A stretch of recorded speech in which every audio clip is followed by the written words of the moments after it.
Hey everyone, Alan Schechner here. It's been a long time since our last hand technique video, and what we're going to focus on today is how to develop really even sounding double strokes.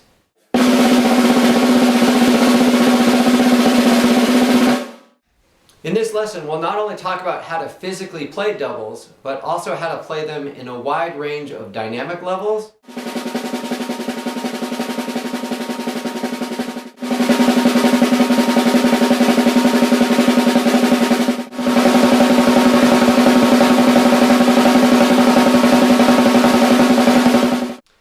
And also a wide range of tempos.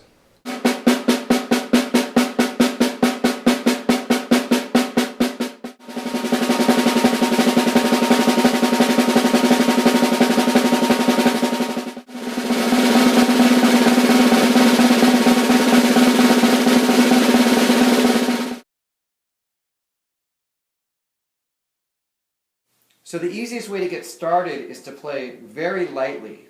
It takes the least amount of energy, and also it makes it easier to make the volume between both notes equal. If you think about just bouncing a ball, if this was the ground and this was the ball, and I just held it very low and let go, and then catch it before the third bounce, notice the volume between both notes is equal. Alright, so when we're playing lightly, it's not necessary to use any kind of finger control to bring out the volume of the second note. This is something that we'll get into when we start playing louder. I'm just letting the stick rest on the first joint of each finger, and what I'm about to show you isn't going to sound pretty at first, but I think it's the easiest way to really understand how much tension versus release we need to have on the stick in order to create a double stroke. Alright, so I'm going to temporarily hold it extremely tight against the palm. I'm thinking as if somebody was trying to pull it away from my palm, and I'm going to just fight and not let that happen. And then I'm just going to push into the drum head, which creates a dead stroke. So again, this won't sound very good. But the key word here is gradual. I'm going to gradually decrease this vice-like grip as I push into the drum head, and it'll start creating this kind of mushy buzz kind of sound. And then the more I release, I'll eventually get the double stroke that we're striving to get.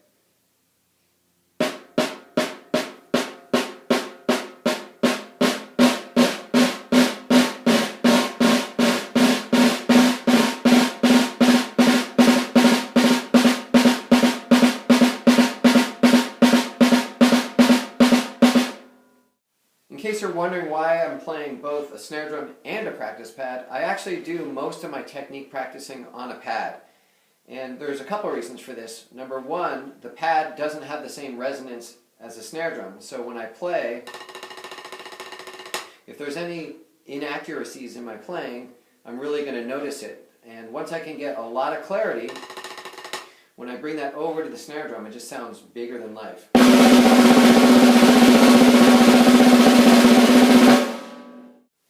Another reason that I like to play on the pad is I don't have the same distractions that I do on a drum set. Because for me, if I'm sitting at my drum set, I'm naturally going to start working on grooves and fills and solos rather than focusing on the task at hand. And the last thing I'll mention about the Jacobs pad is just that it has the exact same rebound as my snare drum. Notice if I just let it bounce and then move over to the snare drum, it's the same thing. And this way I won't have a false sense of security when I go from my pad over to the snare drum.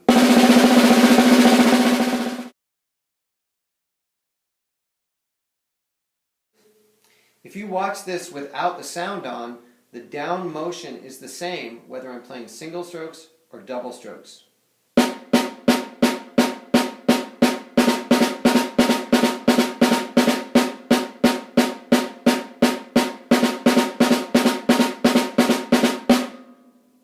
So the only thing I'm doing differently on the doubles is I'm just squeezing the stick a little bit more than when I'm playing the single strokes.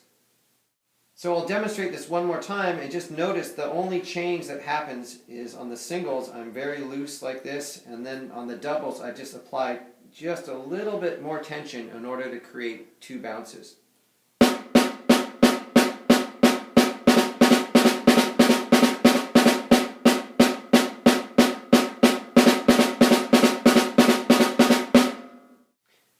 course, we want to apply the same idea to the right hand.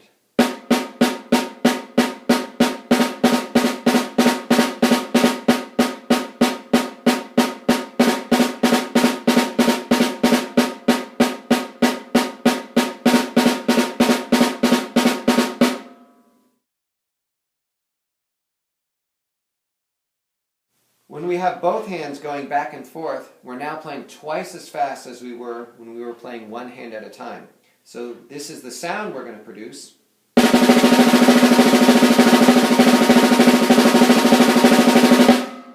But I'll be thinking eighth notes with the right hand. So let me demonstrate this on the pad, and I'm going to play extremely stiff with the right hand, or with both hands, so you can really see the thought process of the right hand, and then I'll gradually smooth this out.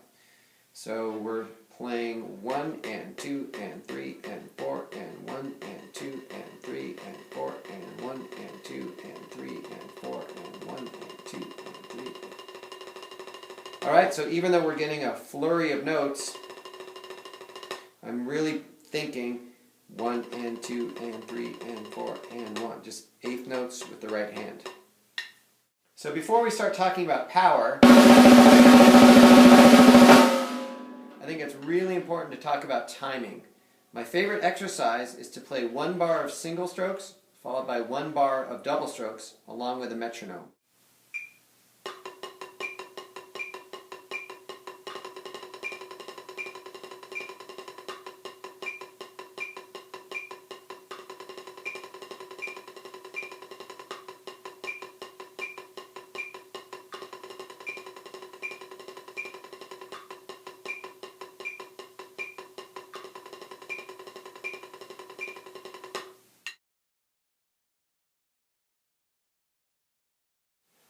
When focusing on timing, I find it really helpful to understand how height and speed go hand in hand.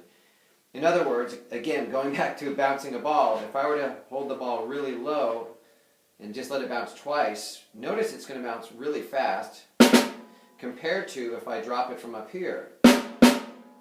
Alright, so if I wanted to play slower, what I would do is just drop it from a higher point. If I wanted to play at that speed really, really low, I would have to play 2 single strokes with each hand. Otherwise, if I just let the stick bounce, it bounces way too fast. Earlier we spoke about bouncing a ball from a very low point. When we do this, both bounces are of equal volume. If I were to drop a ball from a lot higher of a point, the second bounce won't be as loud. So a way that we can get that second bounce to come out is to just let it drop, and then when it gets to about the halfway point, if I punch that second bounce, it's significantly louder now. The way we can achieve that same effect is to incorporate finger control. So if I hold the stick very loose and just kind of whip my wrist upward, see how the butt end of the stick just kind of flew out like that. So what I'm going to do is now angle the wrist down towards the drum, and when I do this, it's going to bounce about halfway up. I'll do this on the pad.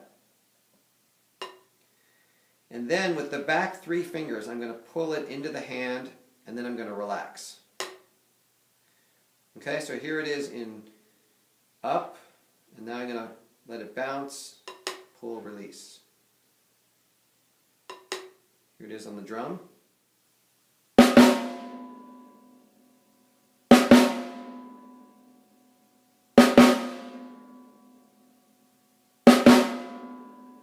What I love about this technique is we don't have to rely on extremely bouncy surfaces such as snare drums and practice pads, because obviously our floor tom is going to have a lot less bounce. So to demonstrate this, we can really do this on our leg, which has 0 bounce, if we do wrist, fingers, wrist, fingers.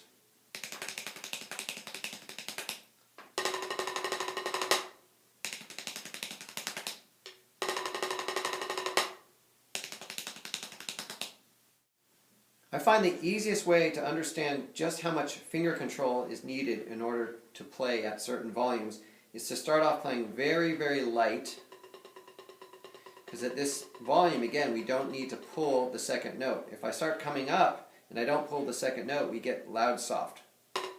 We want to avoid that. We want it to be equal. So if I start really low and then I start coming up, I'll notice that it'll start giving me that loud soft sound, and that tells me I need to start helping with the back fingers. And the higher I go, the more I need to pull with the back fingers. So let's combine our single strokes to double strokes with the metronome.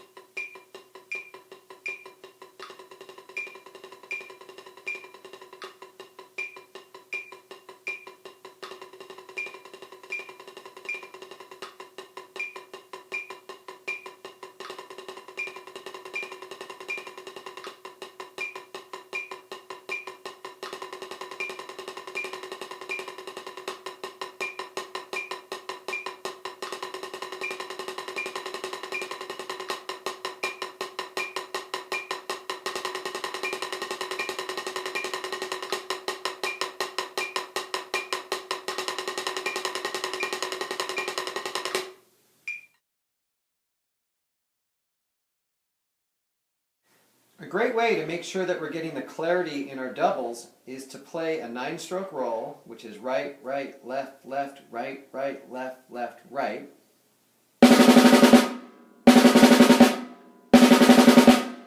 And then play the same sound as single strokes. And